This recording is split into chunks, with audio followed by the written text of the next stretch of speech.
আসসালামু আলাইকুম। আমার কেন যেন মনে হয় এনসিপির নামে যে প্রতিষ্ঠানটা তৈরি হয়েছে বা যে সংগঠনটি তৈরি হয়েছে, এই সংগঠনটি মানে অতি বুঝের উপরে প্রতিষ্ঠিত হয়েছে। এরা যে বাংলাদেশের কোনো ভালো কিছু চায় না, ভালো কিছু দিতে পারবে না, এইটা তো তারা ইউনূস আলী প্রমাণ দিয়ে দিয়েছে। এদেরকে আপনারা ক্ষমতায় নেবেন কি, বা আমরা বাংলাদেশের মানুষ ক্ষমতায় দেখবো কি, বা ক্ষমতায় বসাবো কি?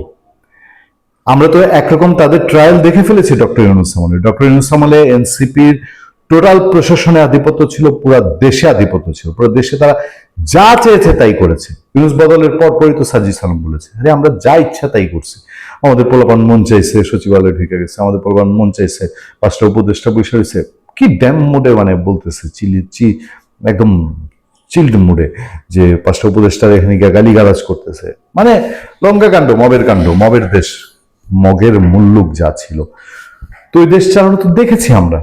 18-19 মাসে কি সুখ ছিল বাংলাদেশে, উন্নয়ন ছিল, উন্নতি ছিল, ধর্ম ছিল, জাত ছিল, মুক্তিযুদ্ধ ছিল, বাংলাদেশের অস্তিত্ব ছিল, গান কবিতা সংস্কৃতি ছিল, আউল বাউল লালন ছিল, মাজার ছিল। সবকিছুর উপরই তো এনসিপি ওয়ালারা ডিরেক্ট অর ইনডাইরেক্ট তারা হামলা করেছে, এবং অতি বুঝেই তাদের মনে হয়েছে এই 17 দিনে ওই যে কোম্পানির মাছ বেশি বানিতে পড়লে যা হয়, এই রূপ আমরা দেখেছি। আলোচনার সূত্রপাত কি ধরে জানেন? গণভোট এনসিপি কি বুঝে? আমার ধারণা এনসিপি গণভোট কিছু বুঝেই না। এই গণভোট মাথায় একটা ঢুকাইছে কেউ, বুঝাইছে এটার মধ্যে এত কোটি টাকার প্রজেক্ট আছে, এটার প্রচারণা হবে, তোমরাও কামাবা, আর এটারে জিয়ায় রেখা, এটারে ঢোল বাজায়া কিছুদিন রাজনীতি করবা। এর বাইরে আর কোনো ভালো উদ্দেশ্য গণভোট নিয়ে তাদের ছিল না। এরা তো এদের নির্বাচনই ছেড়ে দিচ্ছিল গণভোটের জন্য। তারা গণভোটের নির্বাচন করছে, তারা তাদের জাতীয় নির্বাচন করে নাই। ওই 2-4-5টা পাবে জামাতের কৃপা, এটা তারা জানতো। সেই এনসিপি যে গণভোট কদ্দূর বুঝে না বুঝে এই প্রশ্ন তুলতেছেন এখন আইনমন্ত্রী। গণভোট নিয়ে এনসিপির নেতারা অর্ধেক বুঝেছেন। আইনমন্ত্রী কেমন বলছেন?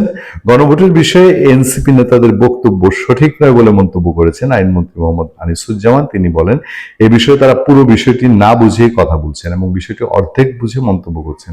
দেখুন, প্রতি মুহূর্তে লাফায় বাংলাদেশের জনগণ গণভোটে ভোট দিয়েছে, হাকে জয়যুক্ত করেছে, এটাই ম্যান্ডেট দিয়ে দিচ্ছে। যে ফাউল একটা বলে না, যে কি জুলাই বিপ্লবের মধ্যে দিয়ে নাকি তাদের হাতে জনগণ ম্যান্ডেট দিয়ে দিয়েছে এই দেশ চালনা, দেশ পরিচালনার।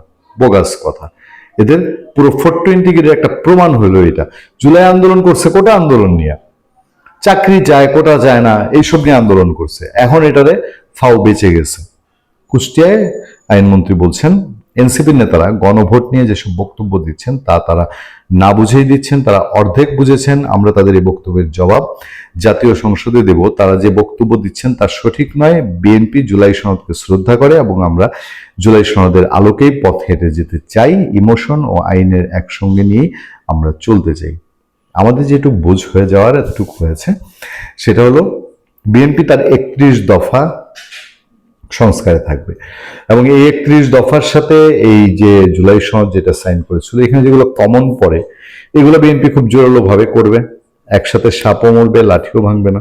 বিএনপি বলতে পারবে আমরা সংস্কার জুলাই সনদ বাস্তবায়ন করেছি। আবার কিছু কিছু হবে না যেগুলো, সেগুলো বিএনপি বলবে আমাদের নোট অফ ডিসেন্ট আছে। সেটাই হয়তো আইনমন্ত্রী ইঙ্গিত দিয়ে বুঝিয়ে দিলেন আর কি, যে আধা, বুঝে বলে না একটা গ্লাস অর্ধেক খালি না অর্ধেক ভরা, এই টাইপের আর কি। এনসিপি নিয়ে আমরা ভবিষ্যৎবাণী আপনাদের কাছে আগেও করেছি, এখনো করি। এই যে সোশ্যাল মিডিয়া অনেকে আলাপ করে এনসিপি নাকি জাসদ হবে, আমাদের মনে হয়েছে এনসিপি হবে ফ্রিডম পার্টি।